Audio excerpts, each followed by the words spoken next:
ក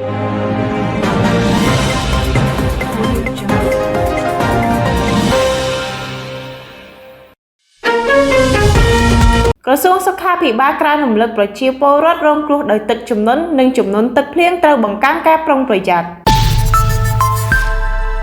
ក្រសួងសុខាភិបាលបានធ្វើការក្រើនរំលឹកដល់ប្រជាពលរដ្ឋជាពិសេសប្រជាពលរដ្ឋដែលកំពុងរងគ្រោះដោយសារទឹកជំនន់និងជំនន់ទឹកភ្លៀងសូមបង្កើនការប្រុងប្រយ័ត្ននិងត្រៀមលក្ខណៈទុកជាមុនក្នុងការឆ្លើយតបដើម្បីការពារខ្លួននិងគ្រួសារពីផលប៉ះពាល់នៃទឹកជំនន់ជៀសវាងផលប៉ះពាល់ដល់ហេដ្ឋារចនាសម្ព័ន្ធទ្រព្យសម្បត្តិសុខភាពនិងអាយុជីវិតក្រសួងសុខាភិបាលបានអំពាវនាវឲ្យប្រជាពលរដ្ឋនៅក្នុងអំឡុងពេលទឹកជំនន់មិនត្រូវចូលទៅក្នុងផ្ទះឬអគារទ្រុឌទ្រោមព្រោះអាចស្រុតបាក់បែកបង្កឲ្យមានគ្រោះថ្នាក់មិនត្រូវប៉ះពាល់គ្រឿងប្រើប្រាស់អគ្គិសនីដោយដៃសើមឬកំពុងឈរនៅក្នុងទឹកត្រូវសម្រាកនៅក្នុងមុងគ្រប់ពេលដើម្បីការពារជំងឺគ្រុនចាញ់គ្រុនឈាមគ្រុនឈីកនិងជំងឺផ្សេងៗចំពោះស្ត្រីមានផ្ទៃពោះត្រូវតាមដាននិងត្រួតពិនិត្យផ្ទៃពោះតាមការកំណត់របស់មណ្ឌលសុខភាពឬមន្ទីរពេទ្យបើស្ត្រីគ្រប់ខែជិតដល់ពេលសម្រាលត្រូវរកកន្លែងស្នាក់នៅក្បែរមណ្ឌលសុខភាពឬមន្ទីរពេទ្យដែលនៅជិតលោកអ្នកបំផុតត្រូវនាំកូនៗរបស់លោកអ្នកទៅចាក់ថ្នាំបង្ការតាមការកំណត់របស់គ្រូពេទ្យ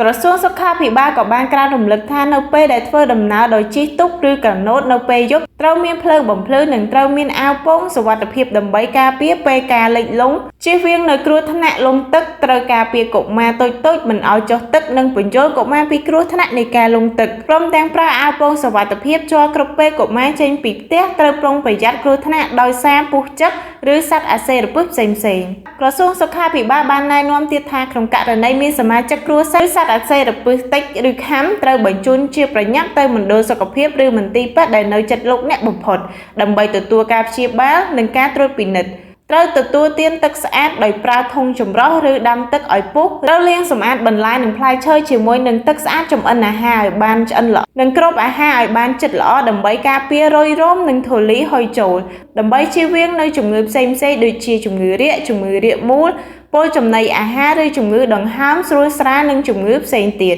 មួយគ្នានេះដែរក្រោយពេលទឹកជំនន់ត្រូវបន្តបរិភោគចំណីអាហារស្អាតទឹកស្អាតនិងអនាម័យខ្លួនប្រាណឲ្យស្អាតដើម្បីជៀសវាងនៅជំងឺផ្សេងៗត្រូវបន្តសម្រាលនៅក្នុងមុងគ្រប់ពេលដើម្បីការពារជំងឺគ្រុនចាញ់គ្រុនឈាមគ្រុនឈីកនិងជំងឺផ្សេងៗដទៃទៀតត្រូវពិនិត្យមើលផ្ទះក្រែងមានការបាក់ស្រុតនាំឲ្យមានគ្រោះថ្នាក់ប្រុងប្រយ័ត្នក្រែងមានសត្វពស់ឬសត្វអាសិរពិសផ្សេងៗអនាម័យបរិស្ថានជុំវិញនិងនៅក្នុងផ្ទះព្រោះក្រោយពេលទឹកស្រកទៅបានបន្សល់នៅភាពកខ្វក់មេរោគជាច្រើនដែលរស់នៅក្នុងទឹក